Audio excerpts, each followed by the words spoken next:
That's why I'm trying to make a better way. Whole new crib in a better place. Get my people out the hood, we'll see better days. Tell a fan sorry, y'all let them wait.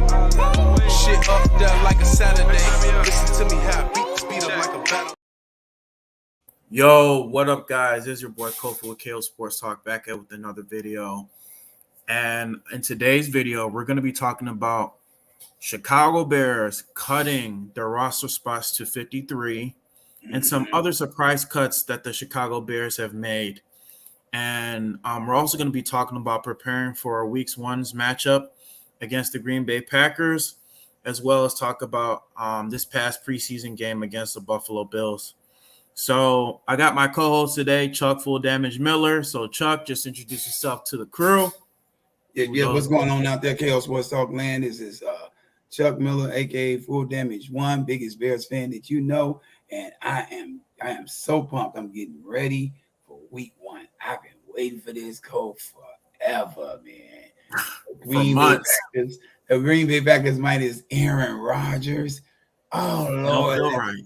Let the games begin. I'm so ready for this, man. Yeah. Right, exactly. So, so we could begin today's video, specifically with the preseason game, of course, against the Buffalo Bills. So, Chuck, I just kind of wanted to get your thoughts from kind of like this past game against the Buffalo Bills, what you saw, some critical things or some criticism that you want to make, some things that you like, some things that you didn't like, and things that the Chicago Bears just need to improve on overall.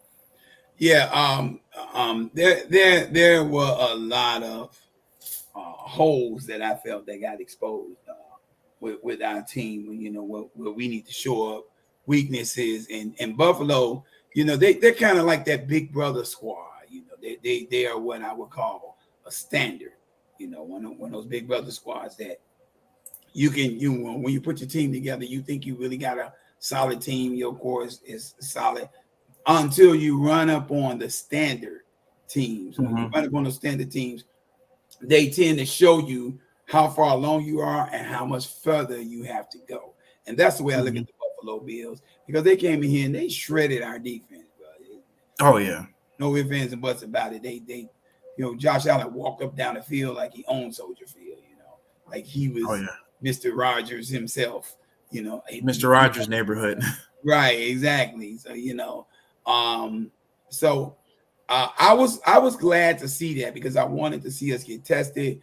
I wanted to see where the holes were in our team, offensively and defensively.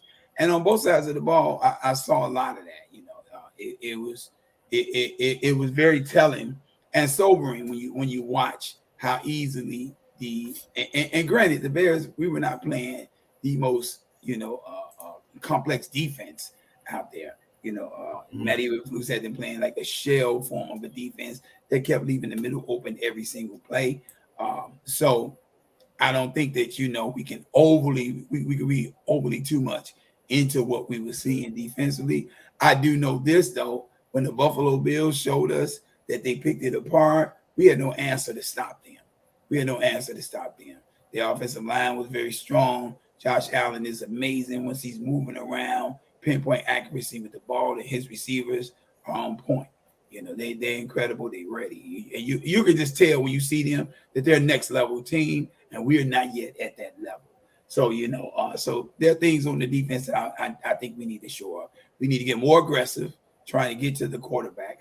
I didn't like our lack of aggression in terms of getting to the quarterback. The only aggression I honestly saw was coming from the DTs, from the defensive tackles. Javon Dexter and Zach Pickens, them, Billingsley and all of them. Those guys were pushing hard in the middle. I didn't see enough from Ngakwe on the end and DeMarcus Walker. I want to see. Oh, they weren't playing. Well, they played the first series. Yeah. They were there for the first series. Yeah. So. Oh, okay. Right. They just were ineffective. So, if you didn't see them playing, it's because they weren't doing nothing. Yeah. Our secondary, the Buffalo Bills poked holes in that. I was glad to see what I saw from Tyreek Stevenson.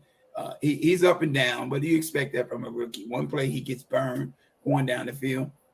Next play he comes back with an interception. Third play, Gabe Davis eats him alive. But this is a rookie, so you're going to expect those kind of growing pains out of a rookie. But I do see his ceiling, the potential is very high. He's got a lot of promise, and once he figures this out, he's going to be dynamite over there. But and not only that, on the offensive side of the ball, the great offensive line that we're supposed to be building was really getting holes punched in it. Now I think Darnell Wright held his own amicably. I think he was great. Nate Davis was pretty solid, but the rest of the offensive line, from the center on left to left guard, yeah, man, it left a lot to be desired, bro. It left a lot to be desired. Now, that's not to say that they got beat every play. They didn't get beat every play, but they were getting beat enough to where it forced Justin Fields to have to go into old Justin Fields mode, to where running first had to become an option, because he didn't have enough time at times by the time down the field. Now there were times where they did seal, they sealed him in a perfect pocket, where he had time or what have you. But if we're talking about for an entire game of this, because we only got one series with the Buffalo Bills, their offense and their defense. If we're talking about an entire game against them, bro, there's no way we were ready to beat that team. That's one of them measuring stick games where we see how far we got to go, and I'm glad that we're not the only people that's seeing it. Ryan Poles is already starting to address the issues with the offensive line by trading a 6th-round pick for Dan Sweeney when he got him. I think that was from the New York Jets. Just got him. This was a 4-year starter for the San Diego Chargers. San Diego at the time. For the San Diego Chargers before he went to New York and became a backup. So I think he's got a nasty edge to him. Plus, he addresses the thinness that we're having on the left side of the offensive line. He addresses that a little bit. And I was telling my nephew, T.O. at KO Sports Talk, that we can never get enough offensive linemen here in Chicago. So I think it's imperative that, he keeps adding to that room of players. For overall, that's what I saw. There's strengths and there's weaknesses that came out of that game, but mostly I wanted to stress on the holes that I saw, and that we needed to address. I'm glad it happened though, Cole. I'm glad it happened because it really showed me, how much more work we got to do, bro. A lot more work for the Bears. We aren't done just because we went and got talent and rebuilt the team and all that and got what we think is a comparable squad does not mean anything to the rest of the league. You got to go out here and you got to prove it to them. You got to show them. You know what I mean? You got to show them that this is what it is, and we here to stay. When you run up on them, they'll bust you in your mouth. You know what I mean? And they want to see what kind of fight you got in you. If you're not ready to bust them back in their mouth, you'll be in trouble out here, bro. Real talk. Yeah. That's my game. Yeah. So based on my assessment, that was a really good assessment that you did. So based on kind of like what I liked that I saw was that, of course, with Javon Dexter and Zach Pickens, they were bringing the pressure, definitely bringing the pressure from the defensive line. Those are some of the bright spots. Tariq Stevenson with him bouncing back from that one play where he got burnt by Gabe Davis and then he had that interception. I thought that was really good. And in terms of things that I really did not like to see, of course, the fact that our defensive line could not stop the run. It's a problem. It was a problem. Like this is a problem that the Bears had last season. We were pretty much like close to dead last and giving up yards per play. And I'm really hoping that it won't be the same problem that we have this season. I honestly don't think it will be, Coach. I just think Buffalo just exposed to us what we need to get stronger at. And I think we're going to address that. And And I don't even think it's necessarily that we need to go add a whole new bevy of players, a whole new list of players on the defensive line. The defensive line just sees that this is where we're weak at, and we got to tighten up, because I think a D tackle, I don't know how much more manpower you can bring in at the defensive tackle. We are deep at the D tackle position, Can we use some more edge rushing? Probably. I think it would behoove the Bears to figure out a way to keep Travis Gibson in this house because he's demanded a trade or what have you. He did ask for a trade. Yeah. That's also kind of like what I wanted to talk about with Travis Gibson. I mean, he's been having a great camp so far in training camp. And of course, with him, like he has a lot to prove this season, with this contract year coming up. What do you think? Do you think that the Bears would outright just trade him, or they'll play him to kind of see what his value is this upcoming season and see what they could probably get for him? Thinking about Ryan Poles and his temperament after what I saw last year with Roquan Smith, I don't think nothing is off the table, bro. Ryan Poles would be open to trading him. I personally would think that Ryan Poles will want to keep him, because we need depth at the DN position. He brings that depth.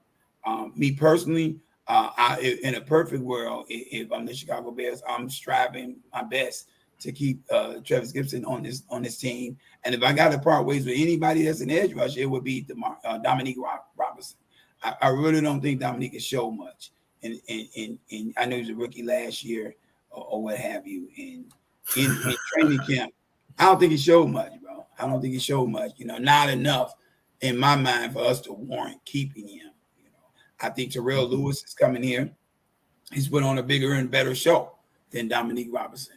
Yannick Ngakoue, we know once he gets it going, this guy is 8 to 10 sacks a season. So he's going to give us that off the edge. DeMarcus Walker, hopefully. Like he was definitely rusty. I mean, pretty much like you can tell he had been on the field in a minute. Yeah. Right. They were pretty rusty. And so it was to be expected. They weren't just gonna pin their ears back and get after Josh Allen, So it was to be expected from them. But I just think that they really like this defensive line, they just really need to, because this is why preseason game, is very important because, of course, you got to shake the rust off because most of these players, they definitely need to get those live game reps. And, of course, with Yannick Ngakoue, DeMarcus Walker, and then also even Tremaine Edmonds, he looked real rusty. I saw him get burnt a couple times, especially in the middle. Slow, and he's coming back from an injury too. So it's to be expected. He looked slow. He looked fat. He looked lethargic. He looked everything but the Tremaine Edmonds that I haven't seen in Buffalo. Right, because I definitely saw some tape from him, and he was flying looked around. Rusty. He looked rusty. All in all, this is what preseason is for, is designed so that everybody, can assess their players, find out where the strengths are, where the weaknesses are, what they need to add, what they need to take away. That's the whole purpose of it. And I'm glad that we're seeing this, now I feel like that kind of takes the edge off of the number of wins that I was seeing on the schedule. I think it brings it back to the more realistic point of 8 or 9 wins, which is where I initially had us at to begin with, but this is good. This is good. I think Bears fans need not panic. The world is not ending because of preseason games, and the preseason games do not define what we have on this team. Right now, we just got to get the kinks out, bro. We got to get the rust out. We got to get busy. I cannot wait to see the explosiveness of this offense with Chase Claypool, DJ Moore, and Darnell Mooney out here. And also, there's a rumor out here that Darnell Mooney may be out here. The Bears may be dangling him out here as trade bait. Me personally, I think that would be ridiculous, ludicrous, asinine, outrageous, whatever term you want to use. Darnell Mooney has been the one staple an offensive weapon, wide receiver wise, that Justin Fields has had in his short tenure here in Chicago. I don't think you need to move that guy. You do not move that Right, guy. you don't. Yeah, Yeah, you I got to keep definitely him. exactly. Yeah, and I mean, of course, yeah, there were definitely rumors about the Chicago Bears possibly trying to trade Darnell Mooney, and I think it will be definitely a bad idea for the Bears to trade Darnell Mooney because people just don't understand how much chemistry means in the NFL football league. You know, you want to make sure that you build, you know, that good chemistry, you know, with your wide receivers to know what type of plays, what type of runs that they're going to do when you're trying to execute it on the field.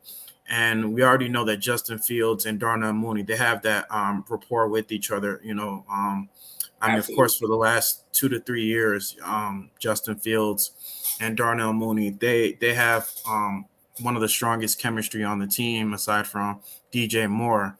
I think Darnell Mooney knows most of what Justin Fields' tendencies are, and then Justin Fields Absolutely. knows what's Darnell Mooney's tendencies are. And then when you take that away from him, that one of his weapons like that, then that's almost going to put a dent on Justin Fields' progress and to see, you know, if he is the quarterback for this team. So I think it'll definitely be a bad idea.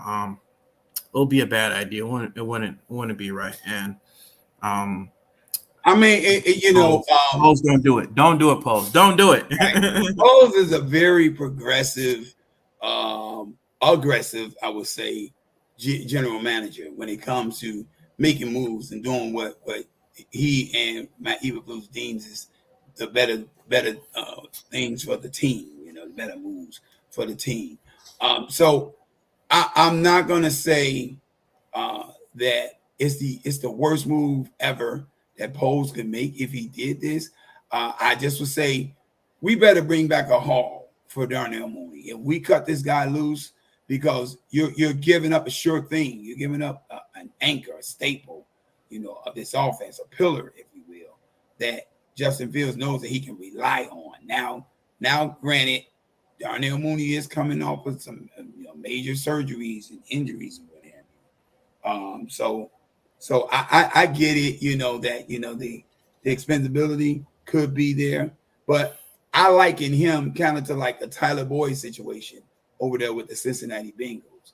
You in Cincinnati, you go bring in Jamar Chase, you bring in T. Higgins, you bring in this lethal receiving core, and really, if you look at it, Tyler Boyd has kind of become the odd man out, if you will, in the receiving core. But because he's such a staple in that offense, he knows the playbook inside and out. He's a great vocal leader. His intangibles are there.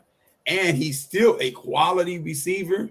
The Cincinnati Bengals erred on the side of caution, and they kept him. And look at what it's done for that team.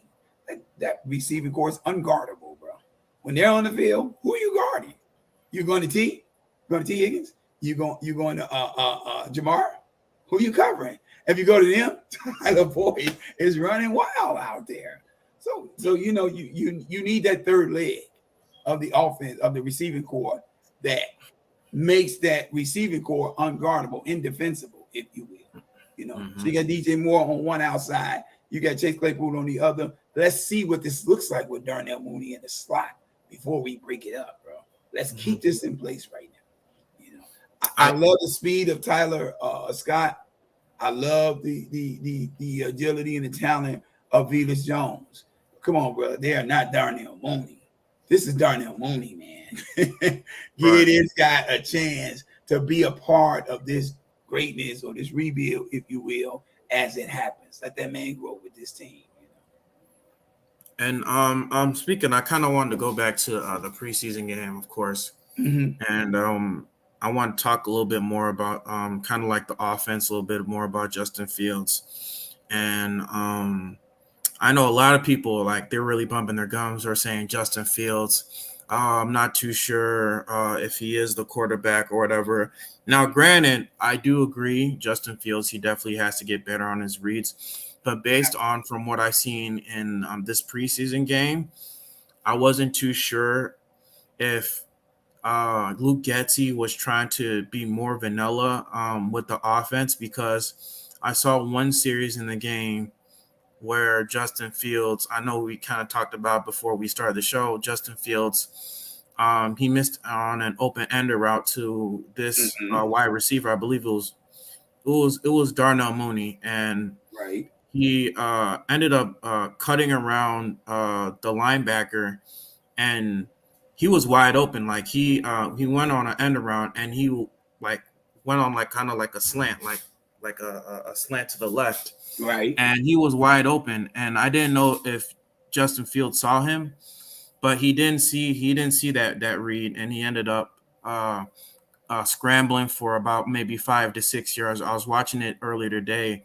in QB school, so I I don't know. Like some people are just based on that particular one. Well, that particular play, they're saying, Mhm. "Oh, Justin Fields, he doesn't. He's not as great quarterback or whatever."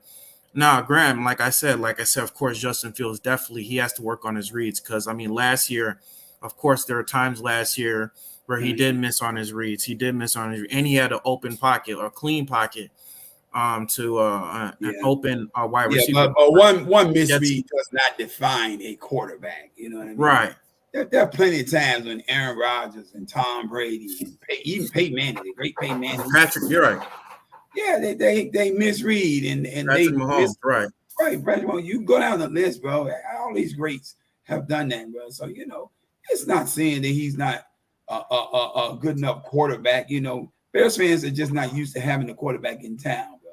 And we just got to be honest about that, bro. We don't know what a good quality quarterback looks like, even if it slaps us in the face, bro.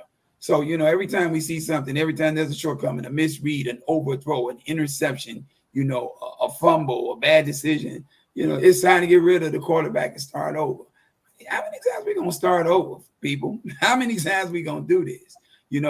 Need I remind all the Bears fans, and this is for Bear fan land, Kale Sports Talk, and all you other people out here that's not Bears fans, Don Burr, y'all can close your ears on this one. But need I remind you all that there are two quality receivers in the NFL right now. They go by the name of Chris Olave and Garrett Wilson. Garrett Wilson. These guys were phenomenal wide receivers in college, and this is why they became first-round picks in the NFL. They won a national championship playing together at the Ohio State University. And guess who was the quarterback that was throwing to them? Wait for it. Yes, this guy here in Chicago, Justin Fields, Mr. JF1 himself, the major, as I like to call him. This guy is one of the main reasons why, along with their own talents, but he's one of the main reasons why these guys became NFL prospects. They had fabulous careers with Justin Fields throwing the ball to them. So get it out of your heads, Bears fans, that this guy cannot play this position. Get out of your head that he can't read the defense. Get it out of your head he can't throw a wide receiver open. Get it out of your head that he can't go down the field. Get all of that crap out of your head. Justin Fields is the real deal. We just got to let it play out, people. Let it play out. What is this, year 3, year 4? What are we at? Year three. Year 3. Give the kid a chance. As my nephew Tio would say, give the kid a chance. Let's see what it becomes. We're not talking about a Zach Wilson situation here, people. This is not what we talk about. You talk about a kid who, although he didn't win, or the Trey Lance situation. right? It's not a Trey Lance situation. We're talking about a kid that, although he didn't win MVP, on a 3-14 team last year, got an MVP vote.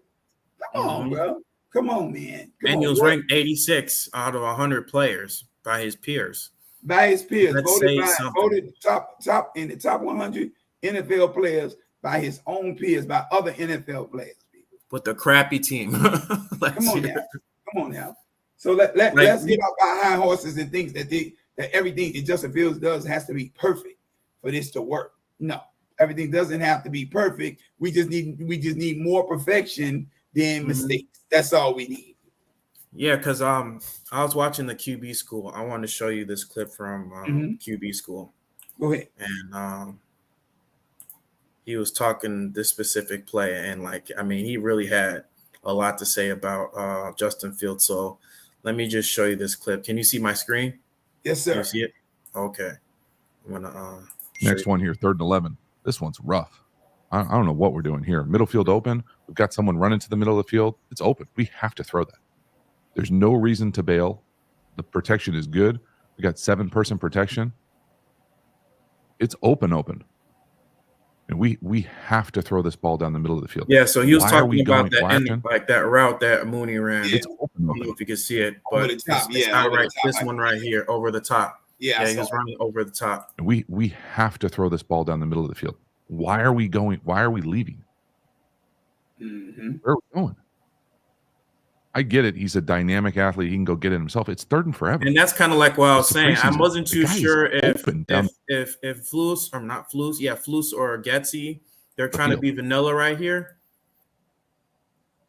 Because it didn't seem I like like the fact- it did- if I you get look, it. He's a didn't seem dynamic like athlete. Fields. Well, he looked at it for a He can go second, get it himself. and he was But it's looking 3rd and through his forever. reads, and It's he the just kind of preseason. missed The guy is Darnell Mooney. open down the field. Yeah, I don't think that Fields thought that it was going to stay. I like the open. fact that you get out of bounds, protect yourself, but come on. You got to Again, remember. watch the slot down here to the bottom. I mean, you're not going to get a more open look than this in the NFL.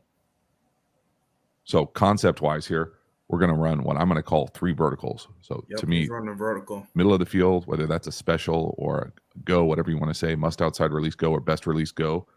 And really all this play is when you get middle of the field open, like true open like this, is you're putting a 2-on-1 on this player right here.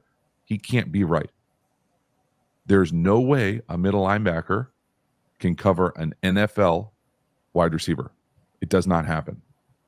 I mean, maybe one off if the guy just turns and runs like he's a streaker, but that's not going to you have to throw this. It's 3rd and 11. The protection is outstanding. It's a perfect pocket. Y'all, I mean, come on. I'm on record with Justin Fields for being a big fan for a long time, but this is not it. We have to throw that ball. You have to. If you can pause it right there, bro. I think not to make any excuses for Justin, but I think one thing that's being left out of the equation is that Buffalo was getting pressure, bro, up the middle, of that in the defense. So, quarterbacks tend to when they've been pressured quite a bit by defense, they tend to get happy feet, bro. They're less patient and they're sped up. I like to say it that way. Defenses have a way when they put pressure on the quarterback of speeding him up the process, to where he gets happy feet and he'll run, before he allows the play to develop, or he'll be so antsy until he'll go away from his number one read too soon. And that's what it looked like to me that Justin Fields did right there. Went away from his number one read too soon, got happy feet and ran. He does when quarterbacks get happy feet, when they feel hurried or rushed, they go to what they know. A quarterback who can't run fast, he'll go to his checkdowns quicker. He'll hurry up and find the running back or the tight end underneath or whomever. And so like I said, it's not a perfect science, bro. Justin Fields will learn, and hopefully they get him in the film room. They show him, look, you missed this, so that the next time he'll know when he's standing in there, he'll know to square up, stay in there, and give it a chance. Be patient, give it some time to let it develop. But running quarterbacks, they get used to running, bro. So when they don't see something right away, they don't want to take a sack. They don't want to get hit. They'll run. Yeah, because look at what happened last year. Like that game against the Cleveland Browns, Justin Fields threw 3 touchdowns the first half, and then when we got to the regular season, I mean, people started kind of keying in on what he was doing. And so I don't think we should look too much into it, being per se, but I mean that was kind of like something a little bit that kind of stuck out to me. But hopefully that Justin Fields can definitely correct those, some of those mistakes that he has, because sometimes he does tend to get a little bit more happy feet, and he tends to he does get happy. Pocket. And so if Luke Getsy can definitely incorporate some like bootleg plays where he can probably cut half of the field, because we definitely know that Justin Fields is the type of quarterback, where you have to pretty much just cut half the field off, and you have to pretty much play more of like that, do that a lot of that play action type of stuff, play action RPO type of game with him. So I mean, we will definitely see. But let's look at some of the comics section. Go ahead, bro. I see. What up, Jonah Pitney? What's up, man? How you doing, man? What's good, Jonah? How you feel, my brother? Good to hear from you. What's up, Michael? This is why we need to trade for Chris Mike. Jones. I don't know if I agree with that, Mike. And I'm gonna tell you why, bro. I've looked at our defensive tackle room, and bro, it's running over right now. I don't think Chris Jones is definitely a stud, a staple. But if you bring Chris Jones in, you'll have to clear out a lot of these guys, bro, to bring Chris Jones in. Chris Jones is not coming cheap. He is definitely a stud. He can be a two-way player, if you will, for us in the regard, in a two-position player, I should say, in the respect that he does play defensive end and defensive tackle. He plays defensive tackle and defensive end. So bringing him in, I'm not mad at it. I just don't really see how he fits, bro. At this point, we are overloaded at the position. I think we got enough talent at the position to be more than effective, bro. I really do. I really do. So yeah, but yeah, just my thoughts on that. Those are now the offensive line is hurt already. That's why I said 5 to 8 wins for our team. If they get more wins, I'll be happy. I agree, Jonas. I agree. That's a fair assessment. That's a fair assessment. The offensive line, I think the offensive line definitely needs to get healthy, and that's why we signed Dan Feeney, or we traded for him, because that left side. I mean, what we saw from the tape, that left side was what's the problem. Now, granted, Braxton Jones, I mean, he made a couple great plays, like that one bull rush. It wasn't all bad. The offensive line had its moments. Yeah, it's had its moments. Braxton Jones, he made a great play where that one defender, he bull rushed him, and he was able to anchor him. Like, his anchor got stronger, so he was able to stop the bull rush. That's one thing Braxton Jones improved on from last year, because last year he was weak against the bull rush, and so that was a pleasant surprise, from what I saw from Braxton Jones, is hopefully that he could do better. But overall, like, that left side definitely has to work. The left guard from the center definitely needs to get better. That's why we signed Dan Feeney, because he's definitely a versatile offensive lineman. He played center, he played left guard, he played right guard, he even played some snaps at tight end. And so this guy, he's a great depth. And so in case Tevin Jenkins definitely goes down, because we definitely know Tevin Jenkins, he's injury prone. And so in case Tevin Jenkins definitely gets hurt, Dan Feeney can fill that void in from that left guard position in case, we don't have viable options at that part. And let me say this too, Coach. I don't think enough has been said about the job that Ja'Tyre Carter has done, bro, when he comes in, man. Ja'Tyre Carter was good in the game Saturday, bro. It was good. I think because he's not the popular name, he's not the well-known name in Chicago. He was the 6th round pick from last year that didn't get a lot of tick on the field. I think everybody thinks that this kid is a bum. He is not, bro. Ja'Tyre Carter can play the position. He is a great guard, and he's going to be a great one for years to come for the Chicago Bears if he keeps the course. He's gotten immensely better from year 1 to year 2, bro. And this is why he's even, getting in this rotation now. What did Theo say there? No, we would never be afraid of Packer Nation. Never. Come on, T.O. All right, T.O. You got to calm down. Move on. Let's see. On the contrary, I know, T.O., that Packer Nation has some things to be worried about themselves, my brother. It's not a perfect science going on in Green Bay. And he's looked good in preseason, but we're definitely going to see week 1. Oh, yeah. We were the best team in preseason last year. Mm-hmm. What is that saying? And then we had a 3-14 season. Tevin Jenkins hurt the center, hurt his hand. They already switching up the line. Not good. I mean, But Jonah Pitney. Go ahead. No, I'm just Say gonna what say, you're Jonah, but Jonah, it's par for the course, bro. Every team has nicks and bruises. Offensive lines are constantly going down with injuries and bringing in other pieces. It's about the next man up mentality for me. We just gotta plug and play. Somebody's gonna cry for the Chicago Bears because Tevin Jenkins is going down yet again with another injury, or Lucas Patrick can't stay healthy. Nobody's crying a river for us over here, bro. So we got to do what we got to do. I think definitely not any other NFL teams is crying river for us. I think the Dan Feeney pickup is huge, bro. I think that guy is going to be invaluable for the Chicago Bears because he's going to be able to move all up and down this offensive line, and he's got a nasty streak in him. If you've ever seen him play, he's a starter for 4 years for the San Diego Chargers, for the then San Diego Chargers, and that dude was nasty, bro. He's nasty. He does a viciousness to him. That's a ferociousness to him.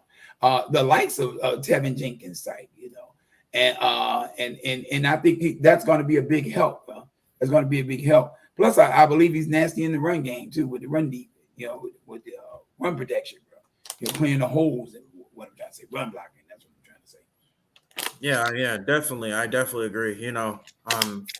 Of course, like I said, I mean, I get where you're coming from, Jonah Pitney, because we're Bears fans. Like, we've seen so much mediocrity.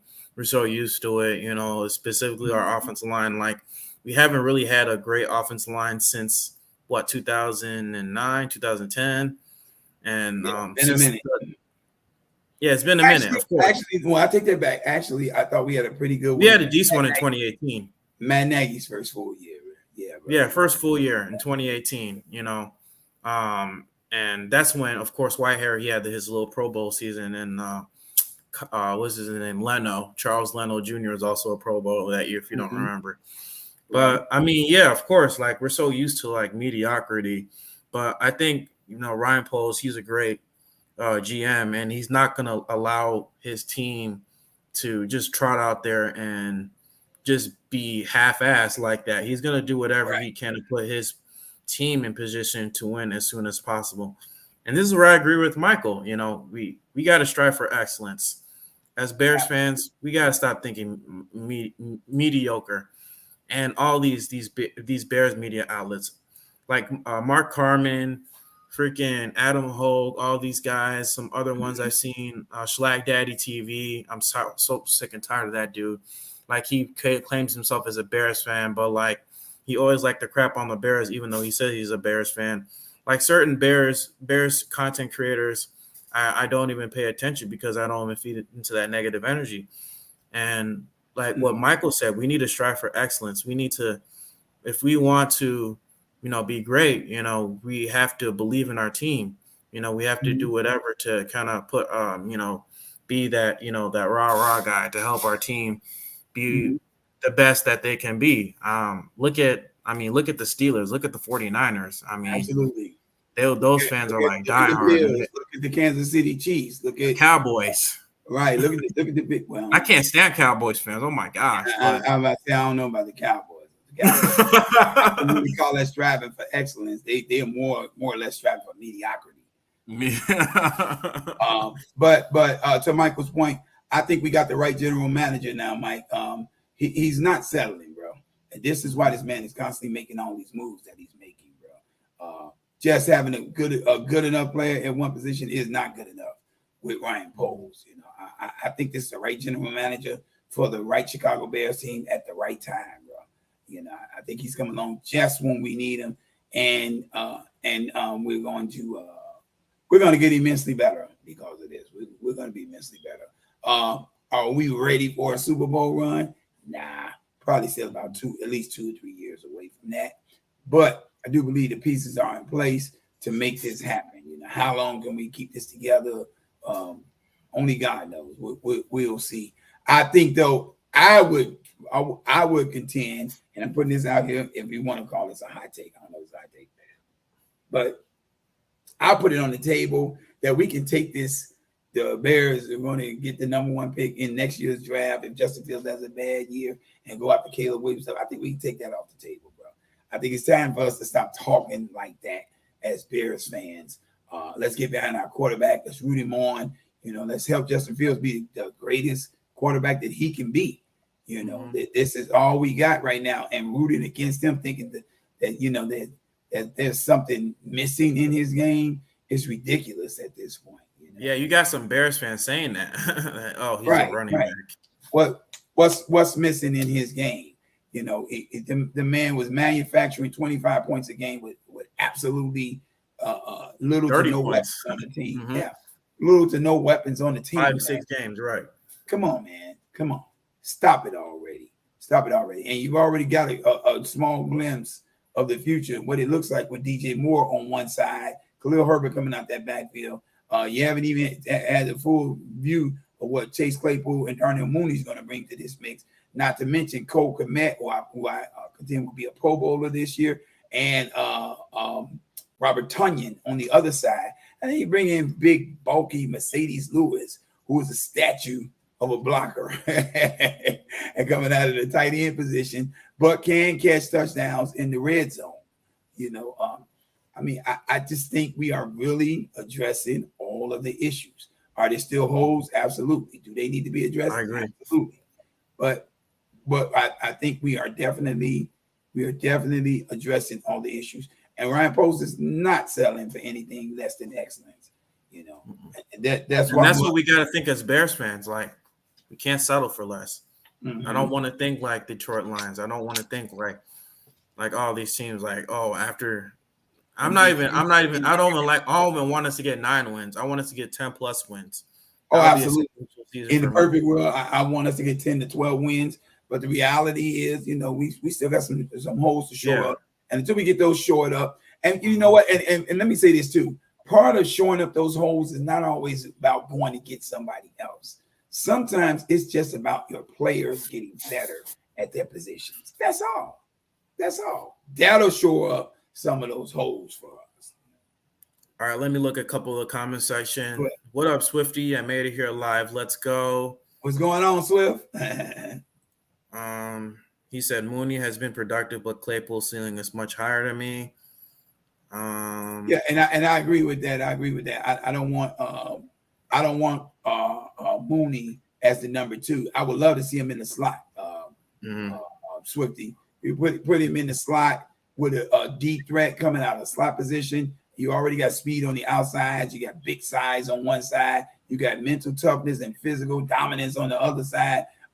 With breakaway skills and DJ Moore, and then you got a flyer and Darnell Mooney coming out the slot. Sky's the limit for how far we can go with this offense with all of that working, bro.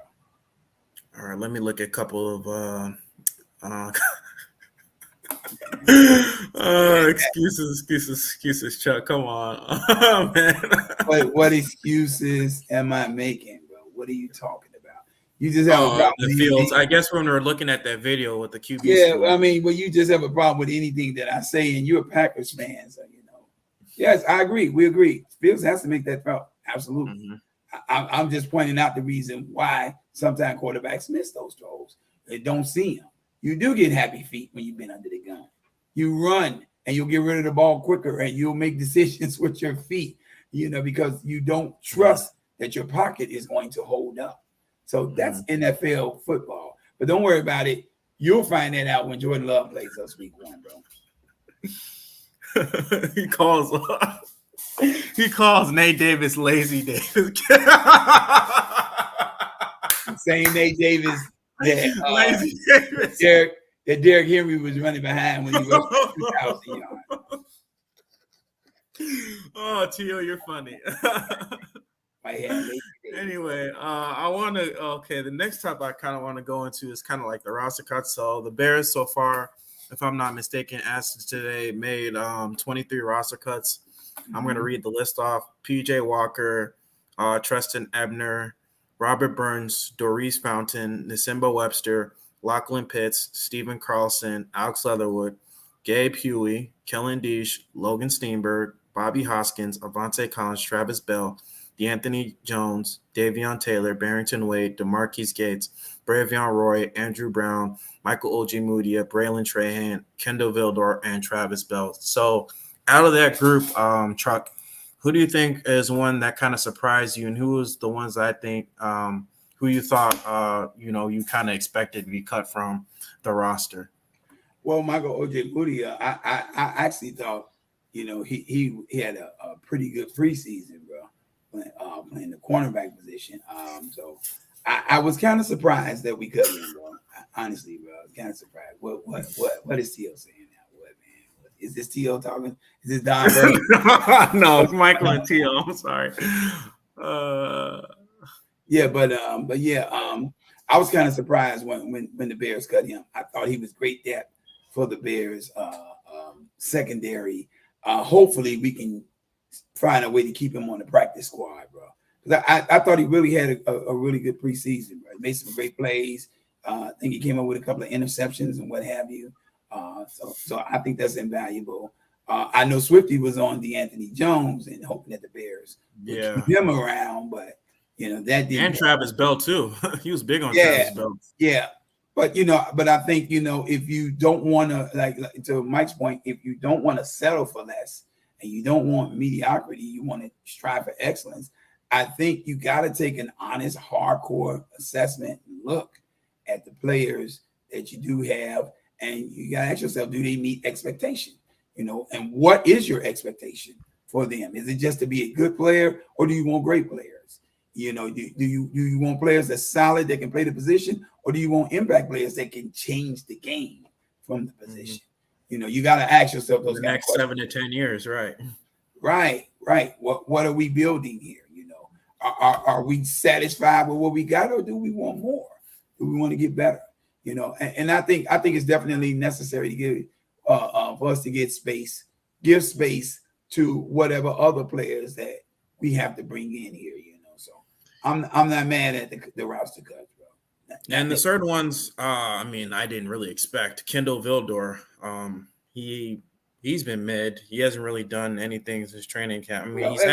He kind of got swamped in the player. He kind of swamped by I think he was a solid cornerback for us, bro. I really do. Kendall Vildor. No, he was kind of mediocre to me. Yeah, he was getting burnt a lot. I'm like, get rid of this dude. Oh my gosh, this dude is. I'm sorry, he wasn't it for me, bro. Kendall Vildor was mediocre. Yeah.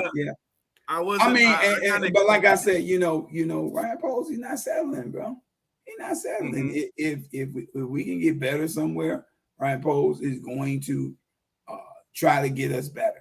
And I personally, I praise that, bro. I praise that. I wasn't a fan of it when he let Robert Quinn and Roquan Smith go last year. Definitely with the Roquan Smith trading, I was not a fan of that. But I also understood that if you're trying to build a championship caliber team, that you can't fall in love with different players at different positions. Mm-hmm. Moving a Roquan Smith will help you get better in multiple positions. If you can get two for the price of one, you got to do what you got to do, bro. As great a player as he is, and I love Roquan Smith as a linebacker, for a middle linebacker for us, but you got to do what you got to do. Especially if you don't have the love of the game. Like if you feel like if you're not going to give 100% with this team, then sorry, get the F off this team. I don't think Roquan Smith had that problem, bro. I really don't think. He had a problem with this. I mean, like the game. You seriously think he had a problem with that? Really, bro? I mean, for playing for this team, for this specific team, because why would you put that thing out in social media, like? Because he felt that the Bears were lowballing him in negotiations. Roquan Smith always stated that he wanted to be a Chicago Bear, bro. He never wanted to leave. That's why you should have an agent. That's the nature of the game. They're supposed to tell you the truth. Tell Lamar Jackson that. Lamar Jackson got that $260 million, bro. $260 million without an agent. I mean, just because you don't have an agent in place does not mean that a team is not supposed to negotiate with you. But we're not gonna be late at that point. The point is Ryan Poles did what he thought was best for the team. Because he's trying to build a championship contender, bro. I wasn't a fan of him cutting ties with David Montgomery. I thought that we could have kept David Montgomery in this fold, and we would have been solid with him playing back there. But this is not. He did not fit Ryan Poles' vision. Ryan Poles wanted us to get deeper and better at the position. He's done that, bro. What did you think about that whole PJ Walker getting cut? I mean, I wasn't too surprised. I think that Tyler Badgett is definitely the QB too. Tyson Badgett, Tyson Badgett definitely he definitely outperformed him, bro. It was no brainer there, bro. Tyson Badgett was like a poor man's Brock Purdy when he came into the game, bro. He has great touch on the ball. He has moxie. He has the leadership. He's got the fire. He's making sound decisions with the ball. Although I would like to see Tyson Badgett go down the field a little bit more. I understand that he was taking what the defense was giving him, and he runs with his legs. The Bears' offense, it won't let up much. It won't be much different if he has to come in for Justin Fields at some point. PJ Walker had a horrendous camp, bro. He was terrible, bro. And I am a PJ Walker fan. I thought he was great for Carolina last year. And some players, like I was sharing with somebody else I was talking with, some players are better primetime performers than they are practice players, and I'm thinking that is the stigma for PJ Walker. But unfortunately, in this league, you got to prove it in practice before they'll give you prime time, bro. And he didn't prove it. He didn't prove it. He had a terrible camp. He had a terrible preseason games. Everything, it was just bad, bro. It was all bad for PJ Walker. So, I thought maybe his veteran savvy, his veteran experience would keep him on his squad. But that just goes to show you Ryan Poles not playing no games, bro. He's doing what he got to do. And especially that contract he gave him, was it 2 year or $4 million? Right. 2 year. So I mean, it's not like he's leaving here starving. He left it with a nice paycheck. But yeah, at the end of the day, you got to live up to it, bro. You got to live up to it. This is the NFL. This is what have you done for me lately, or exactly. What have you? What are you doing for me? What are you doing what am I gaining from you? Just like any other job. Like what can you bring to the table? Right. I know everybody wants Justin Fields to be Peyton Manning out here. Omaha, 53 is Mike. They want him to see everything. Right. As long as he see it when it's time to see it, that's what I worry about. Yeah, he missed a big pass in that game. And I just had to allude back to that, man. That was a big play. So good preseason. Only people counting that is Green Bay Packers fans. So this part of the segment, I'm gonna let some of you guys in. I actually put the link down. So I mean, if you want to come in, kind of discuss a little bit more about the Chicago Bears, what you think. Real Street Sports Talk, if you want to give your take, or Chicago Sports Michael, there's the link right there.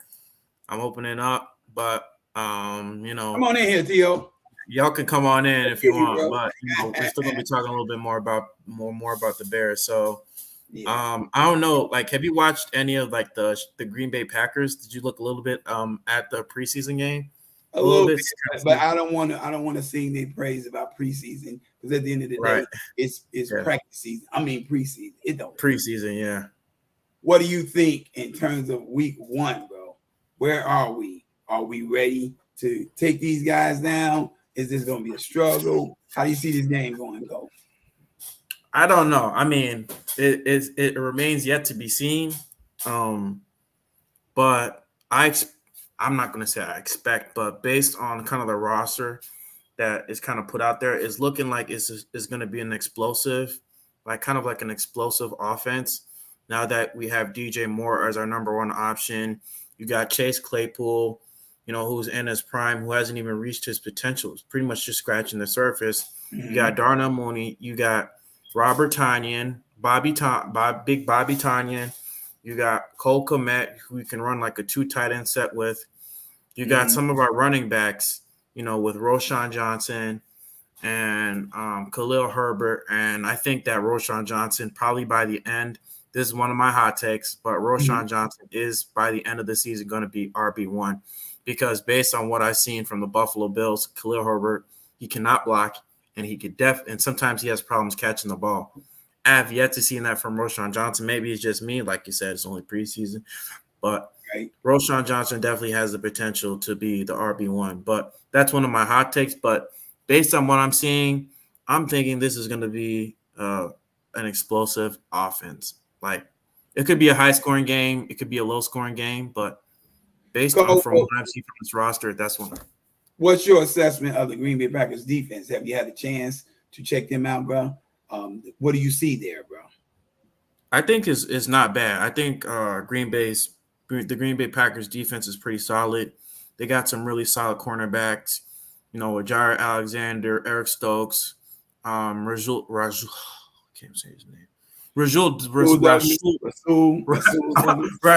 Douglas. I can't talk.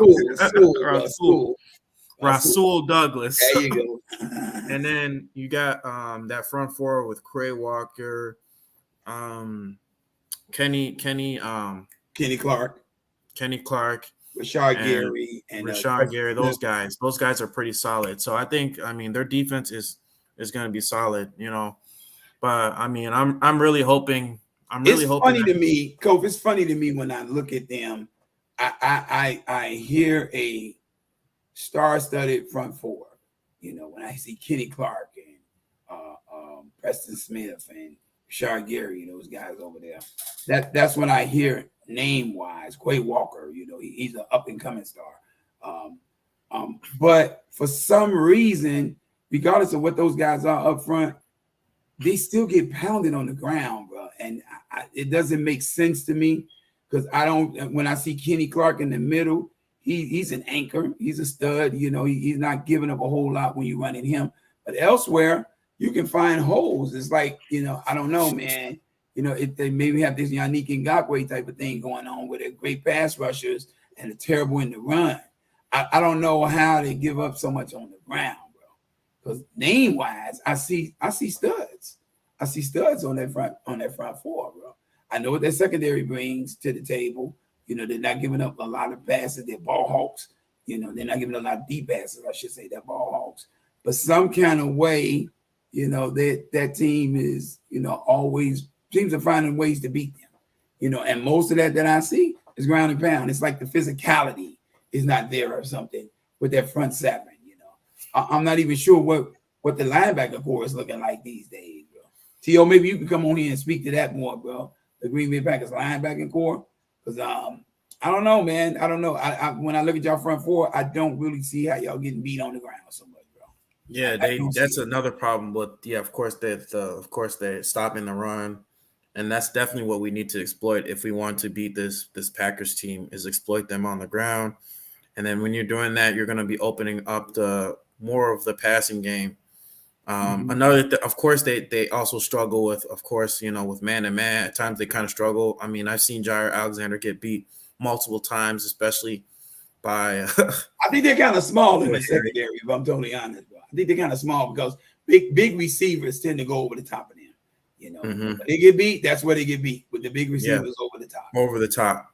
Yeah. And I think that's what Justin Fields needs to utilize. He has to go over the top, because especially with Chase Claypool, you got a guy who's 6'4", 240 pounds, who could box out pretty much any cornerback.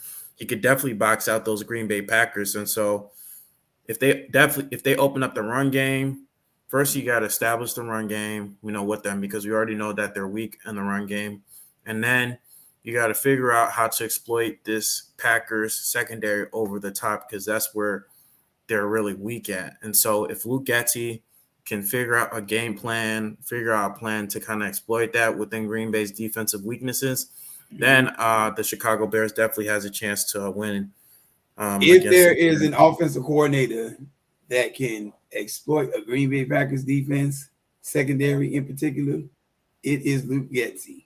That dude has seen that defense for years. For years, right? Inside and out. Bro. And he knows the Packers offense too, so he could give Alan Williams and Matt Eberflus some of their tendencies on what they do.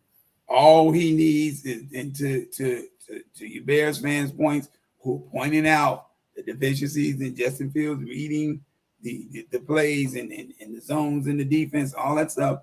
All he needs Justin Fields to do is read it properly and execute. That's all he needs. That's all he needs. Because Luke Getsy is going to put him in a position to excel.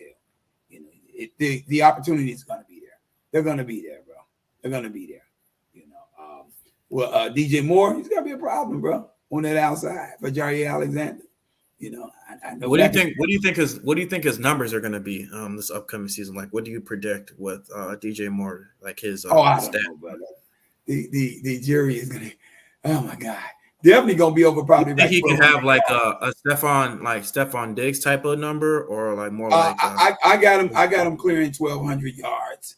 At least 8 to 10 TD receptions. I would love to see like 12, 14 TD receptions, but at least 8 to 10.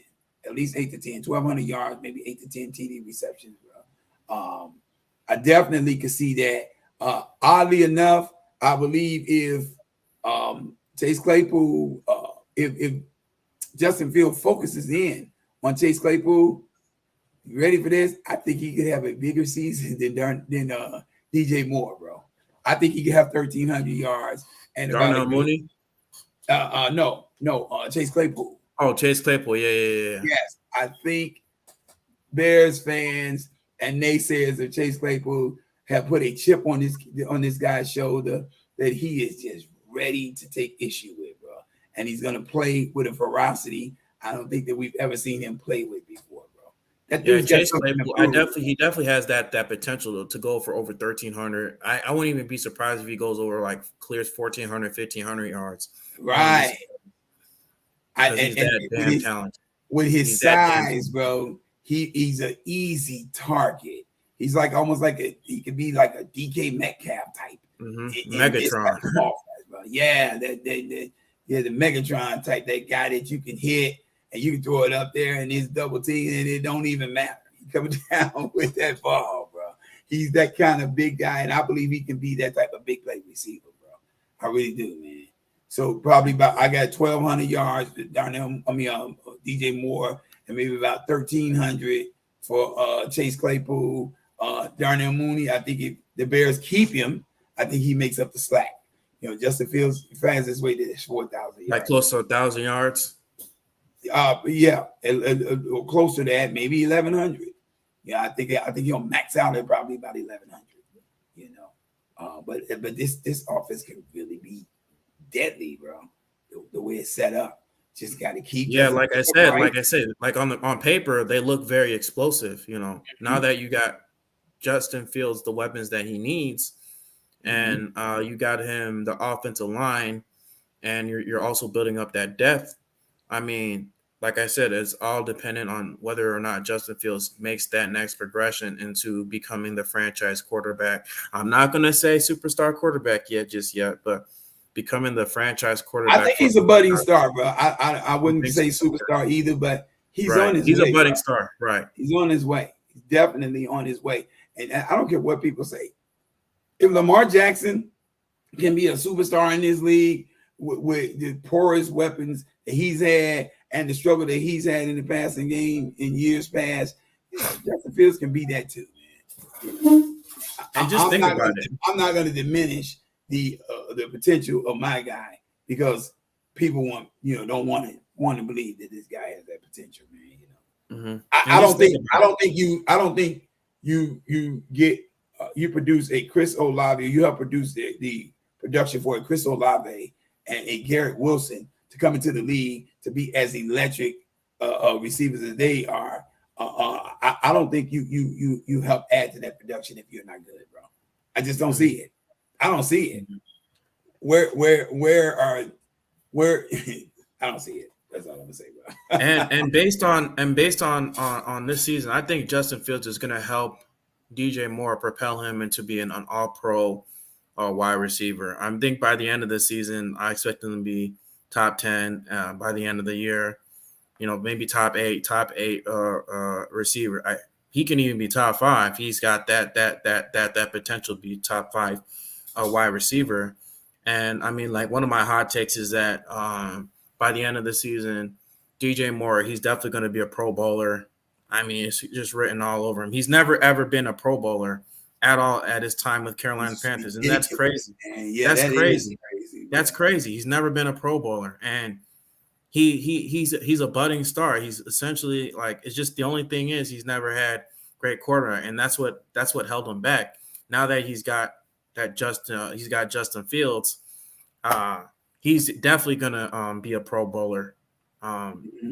In my eyes. I mean, I don't know about you guys, but he's got the potential. The tools have always been there. I would even contend that the numbers have always been there with DJ Moore, bro. You just got to be in the right situation, man. And he was buried in Carolina, bro.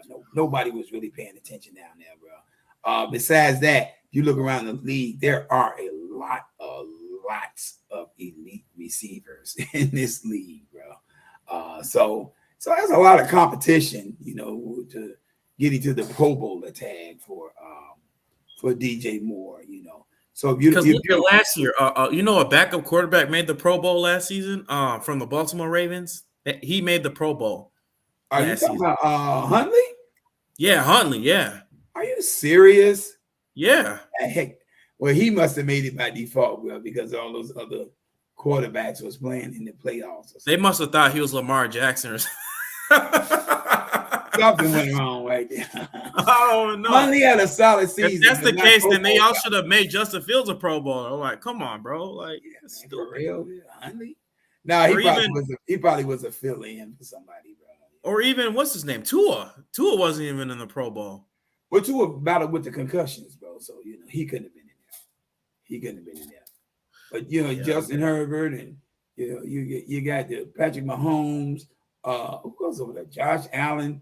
God, they literally. But I would have, if they had one more quarterback to choose, I would have chose Tua, like for an alternate. Like you chose Tyler Huntley. Like, no. Tua was hurt though, bro. You couldn't choose Tua if he's hurt. I mean, look at his numbers though. The numbers that he was throwing, prior to that injury. I mean, phenomenal. I mean, I get it, but I mean, still though, I still would have put Tua in. I don't know about you, but I would have put Tua in. I mean, the Miami Dolphins were not gonna let him come, bro. Even if they voted him in, they're not letting him. What's up? What's going on, Mike? Good, Mike. So I'm just gonna. What was Tio saying to you now? You and Tio talking. So I'll say this much: Do I think the Bears' run defense is going to start off pretty slow? Yeah, but I think they'll get better once the season ends. Okay. I feel like we're all taking this preseason game for granted. Now I understand this. I understand the issues, but I have to judge a full game sample size, not 15 to 10 snaps. Exactly. That's all I'm asking for. And if it's bad, I'll call it out. But until then, we don't know. We haven't seen a full game sample size. I totally agree with that, Mike. I totally agree with that, bro. We got to see a full game sample size. What these small sample sizes do tell me, though, when I look at us playing against a team like Buffalo, it tells me that our front line is not ready, to go next level, bro. And Buffalo is next level for us. You know what I mean? The Kansas City Chiefs, they're next level. These types of teams, they're on our radar. They're on our schedule. Some of these teams are on our schedule. Those teams, playing those teams and those small sample sizes lets us know what we've got to shore up. And I'm happy to see it. We need to see where our holes are at so we don't go out here thinking we're ready to take the world by storm because we got players now. Also, Teal said something wrong. Huntley won 2 games. Fields won 3 last year. So Teal said that? Yeah, he said Huntley won more games than Fields last year. Oh, my God. Hey, that's why Justin Jones says, y'all Packer fans don't know football. hey, T.O., here's some food for thought. Justin Fields and Huntley won more games than Jordan Love last year. Oh, yeah. You're saying, brother, you gonna go there, we gonna go there. all I'm saying, man. So yeah, but yeah, Mike, that's a good point, bro. We can't judge. You can't get a full assessment of where your team is at. Like I never seen NFL preseason this app. I know back in the days I cared about preseason because of game reps. This year people hyped up so much. Like some of the mid quarterbacks like Jordan Love, Kenny Malik Pickett, Willis. even Malik Willis have done extremely well in the preseason. But does that mean that they're going to automatically translate that into real games? We don't know. It doesn't mean anything because first off, you don't get teams full complement of defenses. They're going to be very vanilla. Like the Bears, I was watching what we were running on defense against the Buffalo Bills. It was just a defensive shell. Our secondary was in a shell, and they didn't change it up at all during the opening drive. Buffalo's just a very smart team. Josh Allen picked it apart. This is what he's supposed to do. People were like Josh Allen is a top 5 quarterback. People are acting like a backup, a top 5, bottom 5 quarterback. Josh Allen is elite in this league. Yeah, he's one of the best quarterbacks in the league. He's one of the best. Absolutely, he is. Absolutely. At least top three. Yeah. So you get a Josh Allen coming in here. You're playing a vanilla shell of a defense, where you're leaving the middle wide open every time. He's gonna pepper that, bro. That's what he does. This is Josh Allen, man. He's gonna find your rookies. He found Tyreek Stevenson. He burned him a couple of times. Tyreek Stevenson, I think he picked off. No, he picked off Kyle Allen and got burned once by Kyle Allen. But all these dudes do is show you that you got some work to do. That's all. And preseason, thank God it don't count against the record. That's all I can say, Mike. Thank God it doesn't count against the record. Mike, I guarantee you half the people that are in the channel didn't know that the Ravens had a preseason streak. Mm-hmm. Who cares? It's preseason. I didn't know they had a preseason record.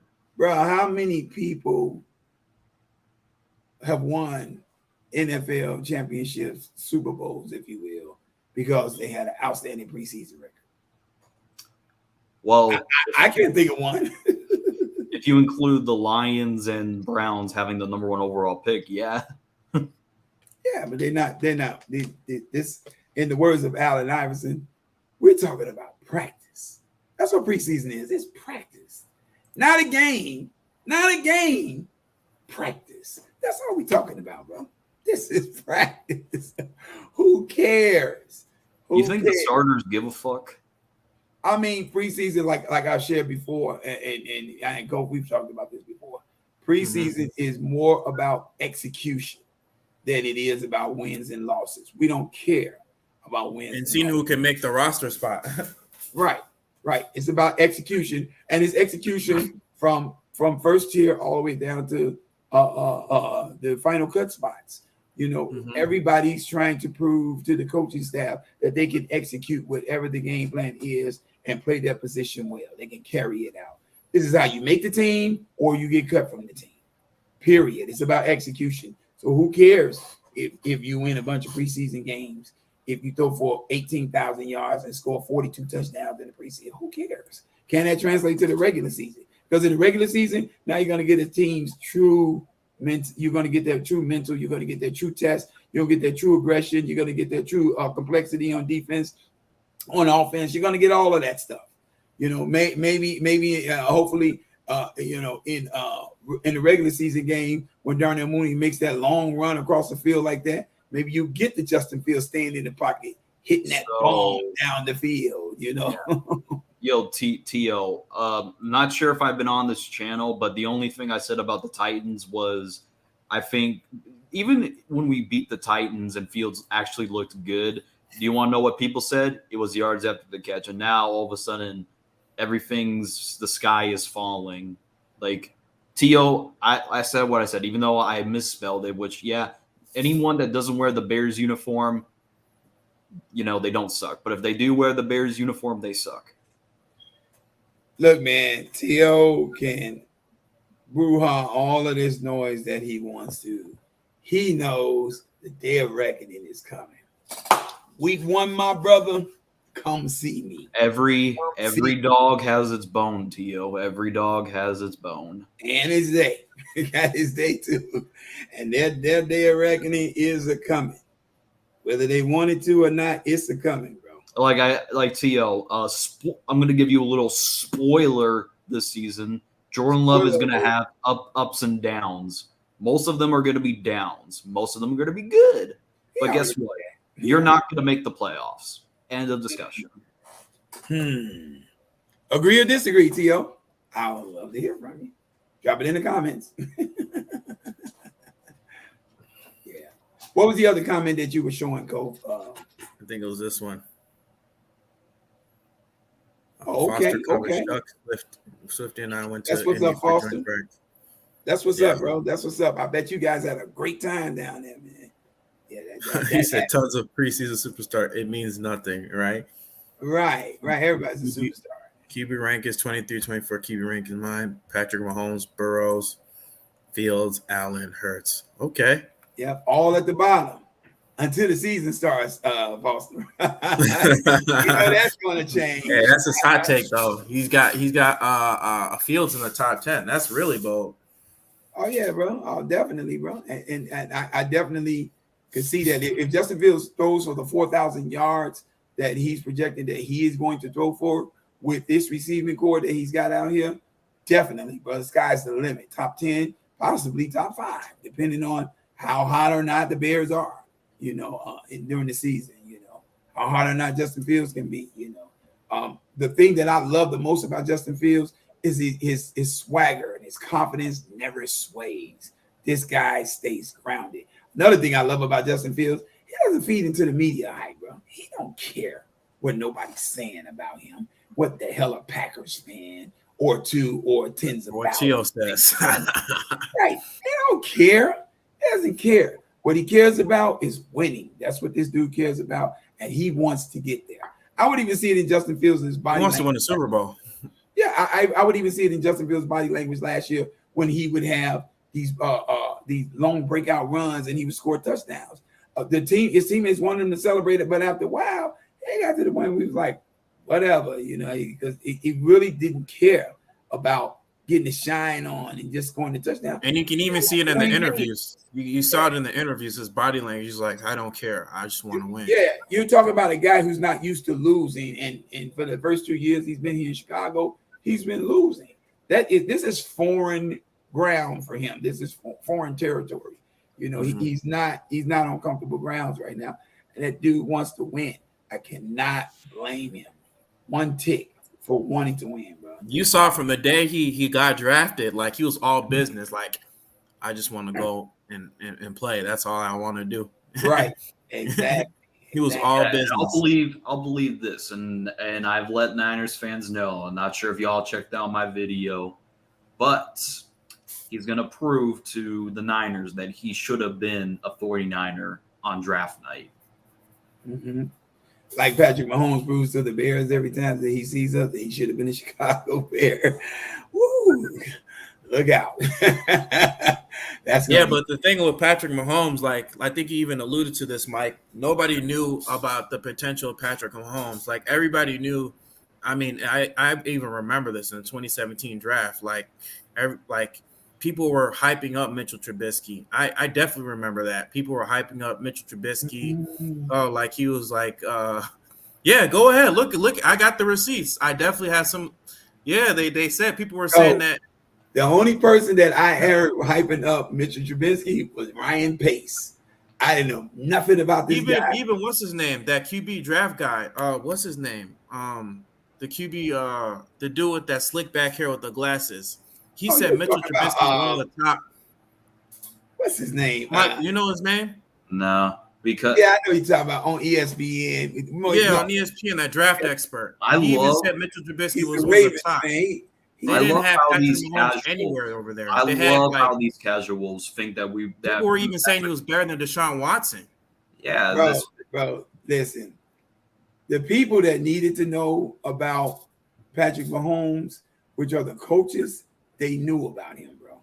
Matter of fact, that was the pick that Matt Nagy wanted over Mitchell Trubisky. he and Ryan Pace fell out about that, bro. They fell out about that because he wanted Patrick Mahomes. That was his choice. That was his choice for QB, bro. But Ryan Pace wanted Mitch Trubisky. This guy played 1 year in college, had one solid year, and that's all that he was bringing to the table. You pass up Deshaun Watson and Patrick Mahomes. Even if you don't go get Patrick Mahomes, man, Deshaun Watson was sitting there. Are you kidding me? Yeah, Deshaun Watson was more proven. I mean, yeah, I at that Which time, is Deshaun Watson was more known than Patrick Mahomes. Yeah, he was more proven. Right? Mahomes would have been a bust on the Bears. Let's call it. No way. Not yet. I have yet to see him play with except for that Super Bowl. I have yet to see him play with a horrible offensive line, horrible receivers, and a horrible coaching staff. He's a playground player, bro. He runs just like Justin Fields. This dude would keep a play alive all year if he had to. Bro. I mean, besides 2018, we really didn't have anything special on the Bears team. Like we were, but Patrick Mahomes proved to you last year that he doesn't need anything special. Only thing he had on that team last year that was special was Travis Kelce. Everything else was mid-tier receivers, bro. We had Trey Burton. We had Trey Burton and Adam Shaheem. Yeah, we had Allen Robinson. We had Allen Robinson on this team. You know, Allen Robinson's no slouch. Tyreek Hill is better than Robinson. You said who? Tyreek Hill. Oh, come on, man. Look what we talking about. That's Tyreek Hill. Of course. Of course. But what I'm saying is he proved last year because, according to the pundits, the Kansas City Chiefs were in a rebuilding year last year because Tyreek Hill left there.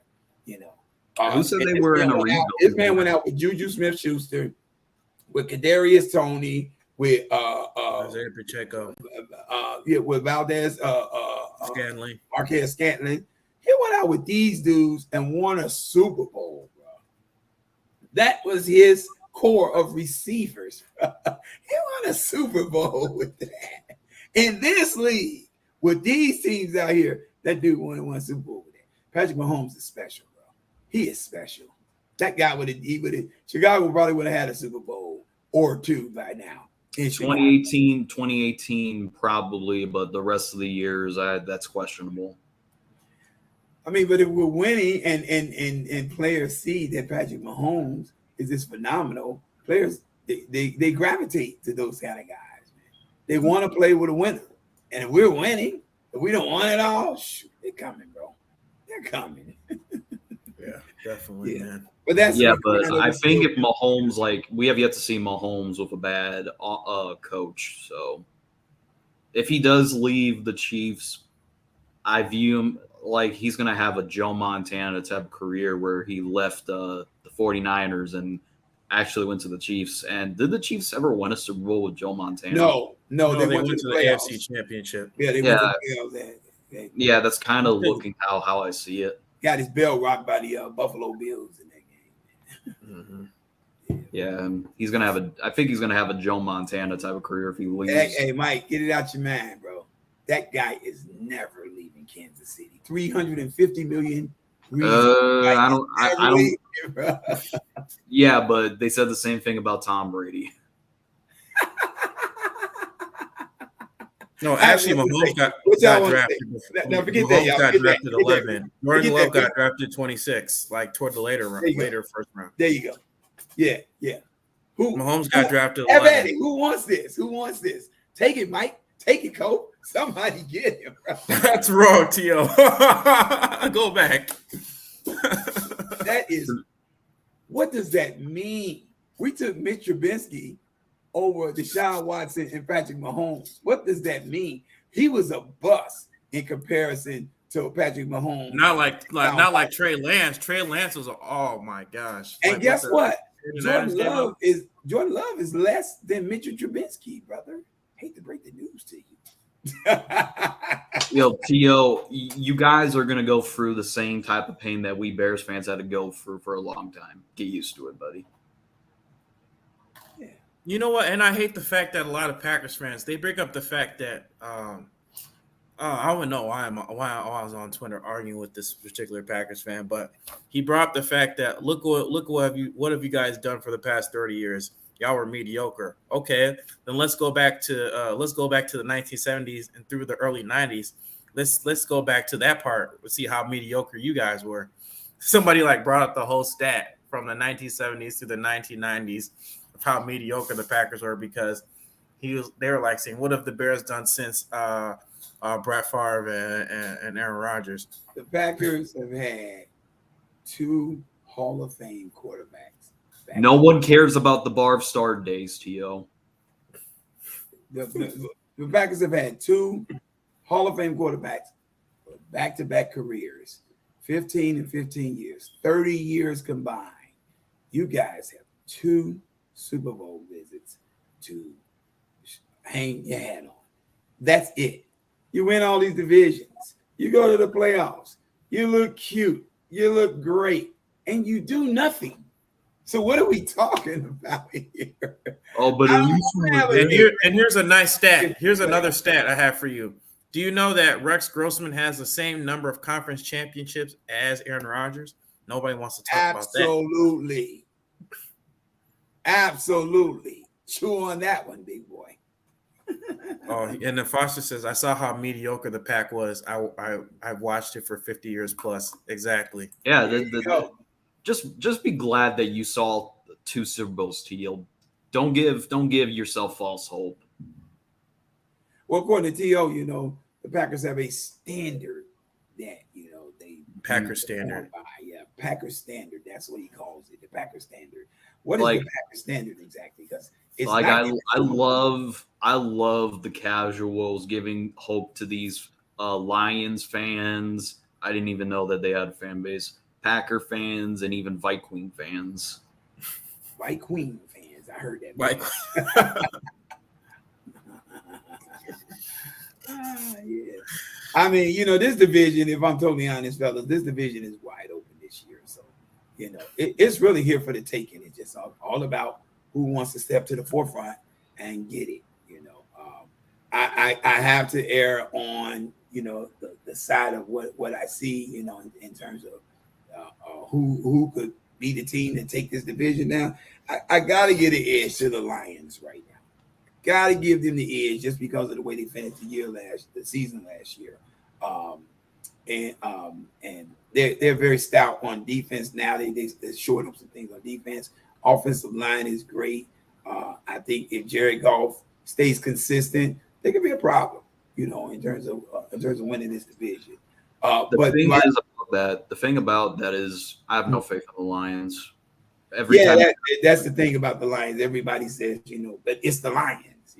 That's the constant moniker that I hear. It's the Lions. Every time they have expectations, they fall flat on their face. This is true.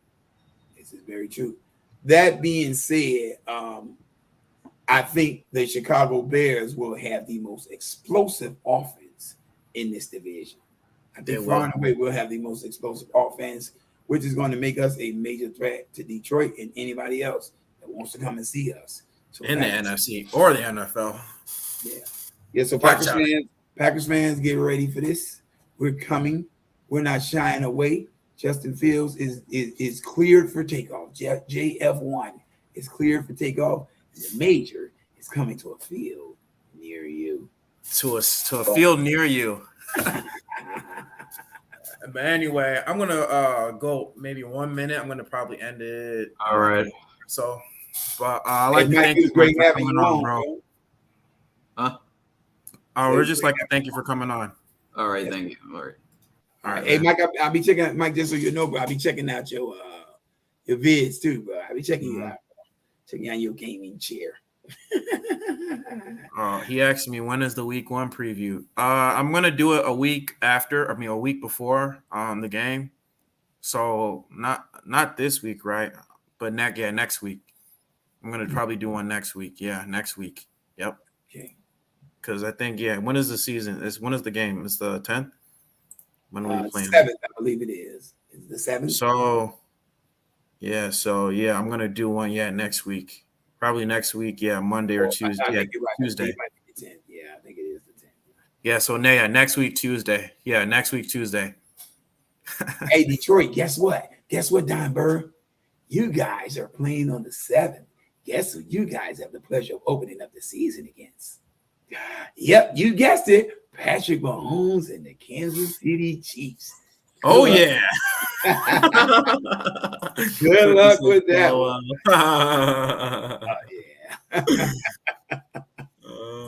Let me look at some of the comments before we end it. People remember Favre and Rodgers. Vikes had a winning QB from 61 to 95-ish. Targeting cap. Exactly. Kramer. Yup. And what do they have to show for it? 4 conference championships and no Super Bowls. Exactly. See, you know, Don Burr close. Yeah, he is, bro. He is. Watches all the Bears content out here. That's for sure. Yeah, he watches all the Bears content. Yeah, Wait, what were you saying? I'm sorry. No, I'm just gonna say you got to get to a point where the mentality stops being that we're good enough to win a division, but we're not winning no championships. We're not winning no Super Bowls. We're not doing none of that. If you're satisfied, you know, and I tell T.O. this all the time, if you're satisfied with just winning divisions, you know what I mean, and going to the playoffs every year and having a good showing, then you know you're really not about winning. Your team has to be. My team has to be about winning. It's not good enough to me that the Bears just win the division or we just go to the playoffs and have a good showing. I want us to bring home Super Bowls and not just a Super Bowl visit. I want a championship. A dynasty. 2006. We were close to one in 2006. We need to get back there. That's what we need to be.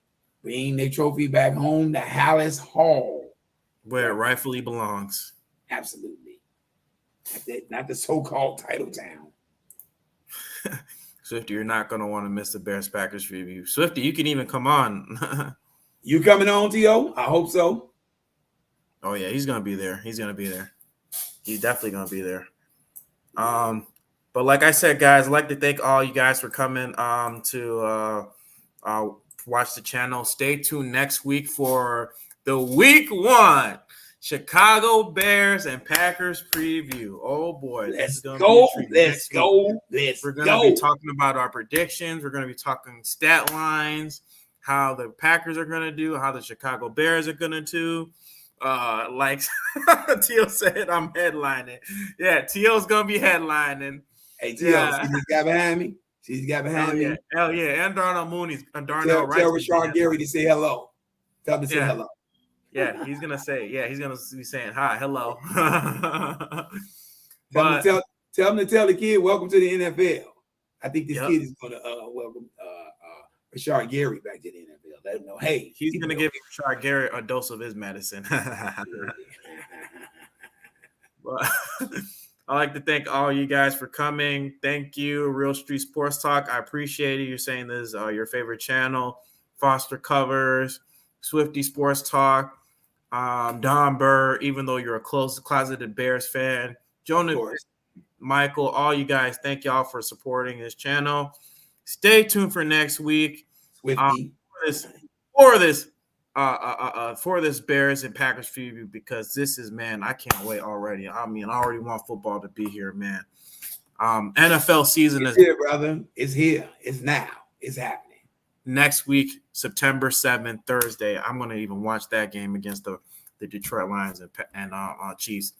But anyway, guys, like always, Chicago up, Bear down. All right, guys, peace. That's why I'm trying to make a better way.